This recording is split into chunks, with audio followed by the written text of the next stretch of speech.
This is the first time I buy a hype shoe through the sneakers app, and I don't think it's all that. Let me explain. Hey, what's up everyone? It's Eric here from Guy and Kicks. Thank you so much for tuning in. I appreciate that. Real quick, for those that have subscribed to my channel and been commenting on some of my videos, I appreciate that so much. Every time I see new subscribers, it just motivates me and it keeps me wanting to make these videos for you guys. And also any of the comments that I see, it just makes things more fun, more interactive. And any tips that I can give you guys, I mean, that's the whole purpose of this channel. So please comment, please keep the feedback going. I appreciate that. So let's jump into it. So today's video is on the Retro 3 Fragment.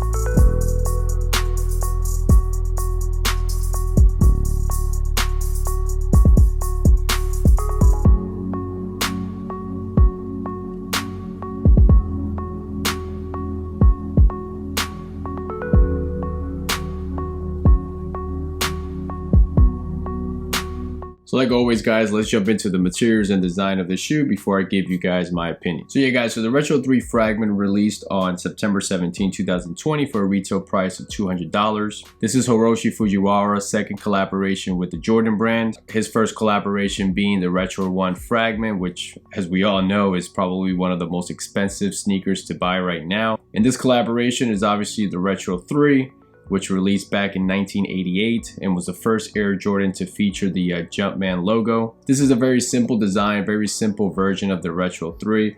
As you can see, it's just white and black. Starting with the insole of the shoe, they have a navy blue color with the Jumpman and Fragment logos. At the top of the tongue, you'll find a nice smooth leather material with the Jumpman logo. Behind the tongue, you'll find the Fragment name stitched behind the tongue. All white laces, and this is the only color laces that come with the shoe. Underneath the laces, you'll find perforated leather. On the side of the mid part of the shoe, you'll also find more perforated leather. As you come down to the toe area, that's where you're gonna find the nice tumble leather. I would say the leather material on this shoe is pretty good. Unlike previous Retro 3s, this version of the Retro 3 does not have the elephant print. It is replaced with an all black mudguard, and the leather material on the mudguard is smooth. This all black mudguard wraps around the shoe. As you transition to the lateral side of the shoe, you'll notice more of that nice tumble leather. Coming to the heel part of the shoe, you're gonna find the Fragment logo embedded on that black mudguard. The heel part features an icy material with the Jumpman logo, and underneath the Jumpman logo, you'll find the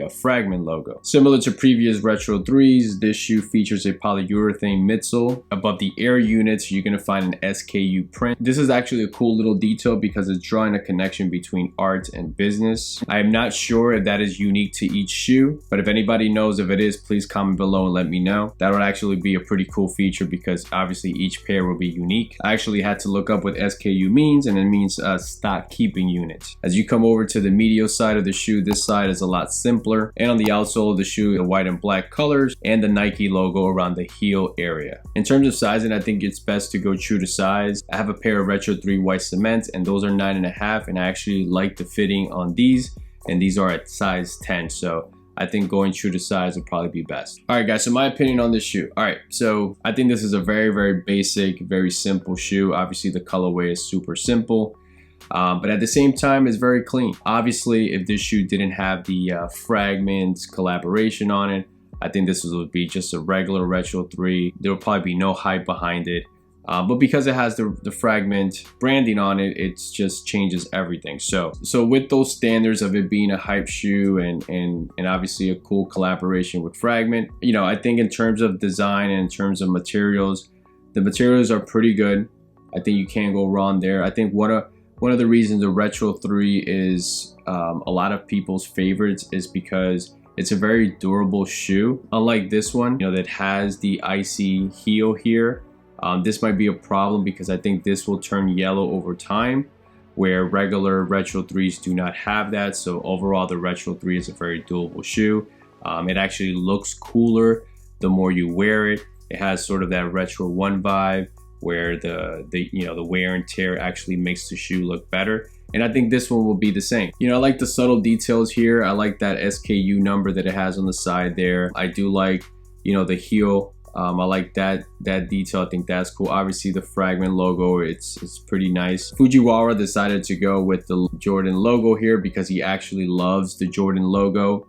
Actually, I would have preferred the Nike Air, but that's just us. I think most of us would have preferred the Nike Air, but I think the Jordan logo is fine. Overall, the Retro 3s are pretty comfortable in comparison to other Retro Jordans. You know, I think this shoe is clean. I think this shoe is, I mean, again, it's very simple. It's not gonna wow you. It's not as good as the original collaboration on that Retro 1 that, as we all know, is probably one of the most expensive sneakers out there, but it's clean, has some subtle details. I think it is overrated because if it wasn't for the Fragment collaboration, there wouldn't be that much hype behind it. So when I said at the beginning, you know, is it worth it? You know, obviously it's not worth to pay the retail price for it, to be honest with you. You know, is it a shoe that I think over time the price is going to go up even higher? I actually think so, because when you look at the price history of the Retro 1 Fragment, it originally started around the $450, $500 range. I think in the last year or so, it's had its highest spike. So I don't think this shoe would ever get to that level because, you know, you can't compare this one with the Retro 1. But I do think that it's a shoe that over time, the price will go up a little bit more. I'm not one to give prediction in terms of how well the resale value is going to be on a shoe over time. But if history repeats itself, I think this one, if you have it, and if you don't really like it like that or love it like that, where you're gonna wear it, I think it'd probably be best to hold on to it.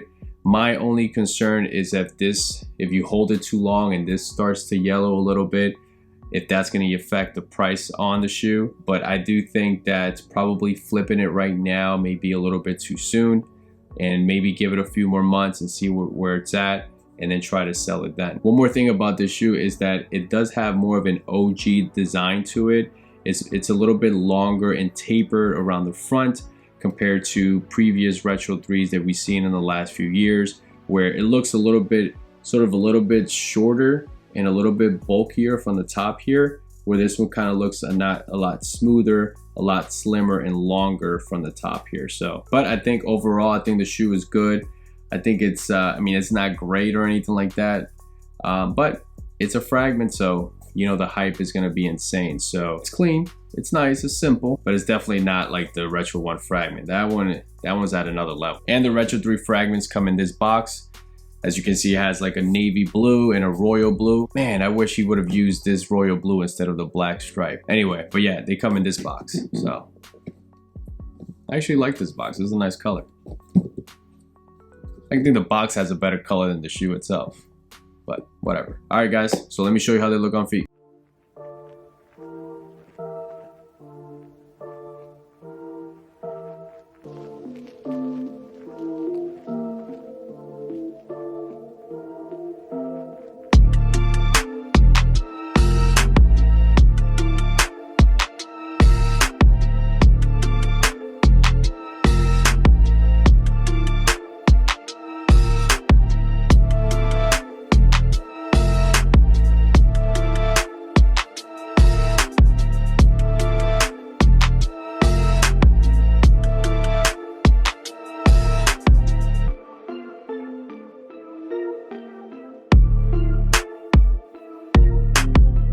All right, guys, so that's it for me. Hopefully this video was able to show you a detailed look of the Retro 3 Fragment.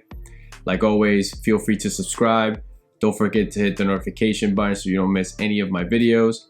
Follow me on Instagram at Guy and Kicks. And like always, catch you guys on the next one. See ya.